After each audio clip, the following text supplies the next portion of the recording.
আল্লাহ তাআলা বলেছেন যে দোয়াই হচ্ছে ইবাদত। দোয়া এমন একটি ইবাদত, এটাকেই তিনি মূল ইবাদত বলেছেন। যদিও আমরা জানি নামাজ অনেক বড় ইবাদত, নামাজের মধ্যে দোয়া আছে, সূরা ফাতিহার মধ্যে দোয়া। দোয়াটাকে মূল ইবাদত বলা হয়েছে এই জন্য যে দোয়া যখন করি আল্লাহ তাআলা তিনি দেওয়ার মালিক, আর আমরা সবাই তার কাছে ফকির। এই সম্পর্কটা পুরো তাওহীদের সম্পর্ক, আবেদ এবং মাবুদের সম্পর্ক।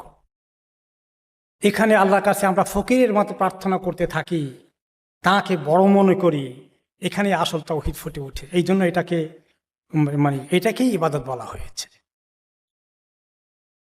আর যারা ইবাদত করে না, দোয়া করে না, তাদের ব্যাপারে আল্লাহ তাআলা কি বলেছেন কোরআনে পাকে সূরা গাফিরের ৭ নম্বর আয়াতে বলেছেন যে তিনি বলেছেন যে আমার কাছে তোমরা দোয়া করো, আমি কবুল করে ফেলব।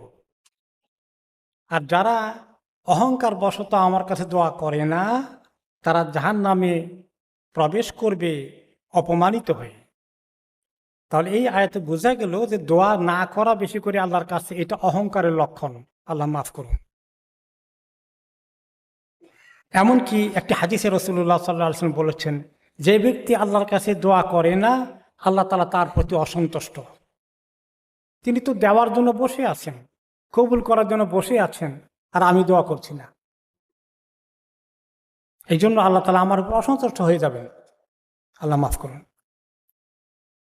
কেন দোয়া করব না? কত বিপদ আপদ আমাদের জীবনে আসে যায়, কত দরকার আমাদের।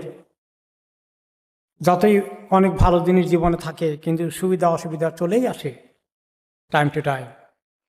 তো আল্লাহ তাআলা এই সুবিধা অসুবিধা কষ্ট এগুলো যখন চলে আসে, তখন তিনি বলেছেন যে তোমার যদি কোনো কষ্ট হয়ে যায়, তাহলে তোমাকে দূর করার তিনি ছাড়া কেউ নেই।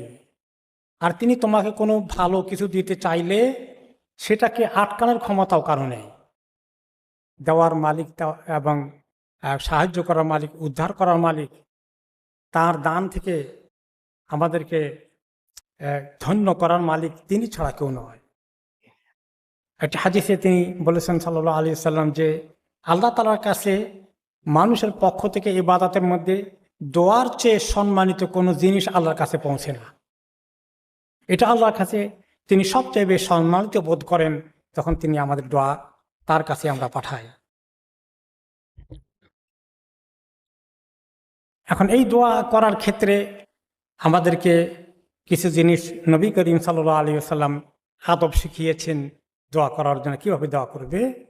যে একটা হলো যে যে দোয়া আমরা করি, এই দোয়াটা আগে পরে, শুরুতে এবং শেষে একটু দরুদ শরীফ পড়া দরকার নবী করিম সাল্লাল্লাহু আলাইহি ওয়াসাল্লামের প্রতি। তাহলে এই দোয়াটা তাড়াতাড়ি কবুল হয়। আর যতক্ষণ কবুল না করা হয়, যতক্ষণ এই দরুদ শরীফ পাঠানো না হয় দোয়ার আগে পরে, ততক্ষণ দোয়া আকাশ, জমিন এবং আকাশের মাঝখানে লটকে থাকে।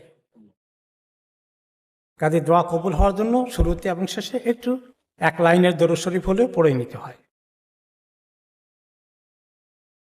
এরপরে আমরা দেখি যে নবী করিম সাল্লাল্লাহু আলাইহি ওয়াসাল্লাম একটি হাদিসে বলেছেন যে লোকেরা দোয়া করে এবং নগদ এটার উত্তর না পেলে মনে করে তার দোয়া কবুল হয় নাই।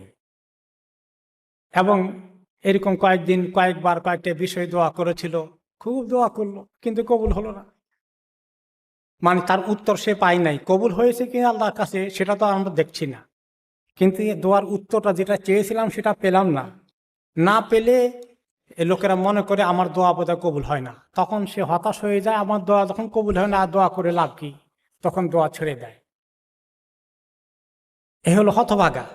দোয়া যতক্ষণ করতে থাকি ততক্ষণ কবুল হতেই থাকে ইখলাসের সাথে, কিন্তু দোয়ার উত্তরটা নগদ আল্লাহ তাআলা না দিলে আমরা মনে করি কবুল হয় নাই। কিন্তু হাদিসে নবী করিম সাল্লাল্লাহু আলাইহি ওয়াসাল্লাম বলেছেন যে দোয়ার উত্তরটা ৩ তরিকায় হয়। একটা হলো যে আল্লাহ তাআলা যেটা নগদ চেয়েছি দিয়ে দিবেন। কোনো সময় আমরা পেয়ে যাই, আমি অনেক দোয়া করছি পেয়ে গেছি, এটা একটা হতে পারে। আরেকটা হতে পারে যে আল্লাহ তাআলা দিবেন না, এখন সিদ্ধান্ত নিয়েছেন যে আল্লাহ তাআলা এই দোয়ার দ্বারা আরও একটা বড় বিপদ আসার কথা ছিল আমার প্রতি, সেটাকে আল্লাহ তাআলা আটকে দিবেন, অথচ আমি সেটা জানি না। আর আমি মনে করলাম দোয়া আমার কবুল হয়নি, যে এটা চাইলাম এটা তো পাইলাম না, তাহলে মানে কবুল হয়নি। ভুল ধারণা। আর 3 নম্বরে আল্লাহ তাআলা যে দোয়াকে ধরে রাখেন, সংরক্ষিত করে রাখেন তার কাছে, সেটার জবাব আল্লাহ তাআলা দুনিয়াতে না দিয়ে আখিরাতে দেওয়ার সিদ্ধান্ত নিয়েছেন।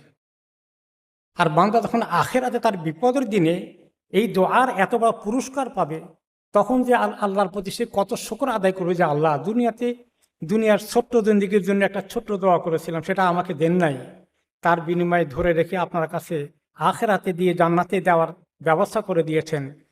আমরা যে কত বেশি আল্লাহ তখন কৃতজ্ঞ হয়ে যাব।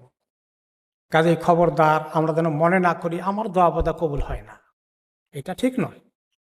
এবং দোয়া করতে হলে কিছু আদব আছে, তার মধ্যে একটা আদব হলো যে দোয়াটা খুব গোপনে আল্লাহর কাছে দোয়া করলে আল্লাহ বেশি কবুল করেন। যে তোমরা খুব বিনয়ী হয়ে আল্লাহর কাছে নরম হয়ে কান্নাকাটি করে এবং গোপনে বেশি করে আল্লাহর কাছে দোয়া করো। আর গোপনে দোয়া করাটা আল্লাহ পছন্দ করেন। আর বেশি যখন তারা মানুষ প্রকাশ্যভাবে খুব বেশি বড় মাহফিলে বিশাল করে লম্বা দোয়া করে, এগুলাকে হাদিসে আল্লাহ তাআলা কোরআনে বলেছেন এই সমস্ত সীমালঙ্ঘনকারীর দিকে আল্লাহ পছন্দ করেন না। মানুষের বিশ্বাস হয়ে গেল যে আমি গুনাহগার, আমার দোয়া তো বোধহয় কবুল হবে না। মসজিদে গিয়ে হাজার হাজার লোকে নিয়ে একসঙ্গে দোয়া করাইতে পারলে, একটা স্লিপ দিয়ে দিলে তাহলে অনেক কবুল হয়ে যাবে, আমার সবার দোয়া, কার না কার দোয়া কবুল হবে ঠিক নাই। এই সমস্ত আন্দাজ অনুমানের কথা আমরা বলি। অথচ আল্লাহ তাআলা বলেন তুমি গোপনে আমার কাছে দোয়া করো। জাকারিয়া আলাইহিস সালামের সন্তান হচ্ছিল না, তিনি আল্লাহ তাআলার কাছে নিদা আন খাফিয়া, খুব গোপনে আল্লাহর কাছে বললেন, সমস্ত উম্মতকে নিয়ে দোয়া করেন নাই। তো কাজে আল্লাহ তাআলা যেটা পছন্দ করেন যে আমি আমার কথাটা মনোযোগ দিয়ে চোখের পানি ফেলে তাহাজ্জুদের সময়, যে সমস্ত সময় দোয়া কবুল হয়, জুমার দিনে আজকে আসর থেকে মাগরিবের ভিতরে, এই সমস্ত সুযোগগুলো কাজে লাগে মনোযোগ দিয়ে দোয়া করলে ওই দোয়াটা আল্লাহর কাছে পছন্দনীয় বেশি, কবুল বেশি হয়। আর একেবারে সবাই স্লিপ দিতে থাকা মসজিদের মধ্যে এই নামাজের আগে জানাজাকে আটকে দিয়ে এতগুলো লম্বা লিস্ট পড়তে থাকা, এই যে একটা কনসেপ্ট তৈরি হয়েছে আমাদের সমাজে, আমাদের দেশে এগুলো চালু হয়েছিল, এগুলোকে আমরা ওখান থেকে এখানে নিয়ে এসে শুধু লম্বা লম্বা লিস্ট পাঠাতে চাই যে যদি জুমার দিনে সবাইকে নিয়ে দোয়া করা হয় এবং দেশে মাইক লাগিয়ে বিশাল বিশাল সমাবেশে ঘন্টা পরে ঘন্টাও দোয়া করা হয়। এগুলো আসলে একটাও সুন্নতের মধ্যে পড়ে না। নবী করিম সাল্লাল্লাহু আলাইহি সাল্লাম সব সময় নিজের দোয়া করেছেন, নামাজের পরে, অন্য সময়, বিপদে আপদে সবাইকে বলেছেন সবাই নিজের দোয়া করো। আর আমরা বানিয়ে নিয়েছি যে না, ওনার তরিকা বোধহয় ঠিক না, আমাদের তরিকাটা বোধহয় ঠিক। উনি একলা একলা করেছেন, আমরা ওই তরিকা যাব না, আমরা সবাই মিলে করতে হবে। এটা ভুল ধারণা। এইভাবে আমাদের সমাজে দ্বীনের অনেক মৌলিক বিষয়ের মধ্যে আমরা অনেক দূরে চলে গিয়েছি নবী করিম সাল্লাল্লাহু আলাইহি ওয়াসাল্লামের সুন্নাত থেকে। ওনার তরিকা ছাড়া আমরা নিজেরা খুব ভালো মনে করি, খুব মজা লাগে আমাদের কাছে, সবাইকে নিয়ে লম্বা মুনাজাত করলে খুব মজা লাগে। কিন্তু এই মজা তো আসল কথা না। আসল কথা হলো যে সুন্নতকে অনুসরণ করা। আমি নামাজ পড়বো কীভাবে? যেভাবে নবী করিম সাল্লাল্লাহু আলাইহি ওয়াসাল্লাম পড়েছেন। হজ করবো কীভাবে? যেভাবে তিনি পড়েছেন। দোয়া করবো কীভাবে? যেভাবে তিনি করেছেন। জিকির করবো কীভাবে? যেভাবে তিনি করেছেন। কিন্তু আমাদের সমাজে বহু রকমের প্যাকেজ আছে, ওই প্যাকেজগুলো আমরা ছোটকাল থেকে শিখে এসেছি, এগুলো ছাড়তে পারি না।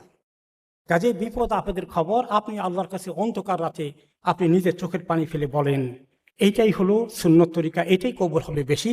আর সবাইকে নিয়ে মাইকে দোয়া করে নেওয়া হাজার হাজার মানুষের মধ্যে, এই চিন্তাটা আসলে সুন্নতের পরিপন্থী। আল্লাহ তাআলা আমাদেরকে তৌফিক দান করুন।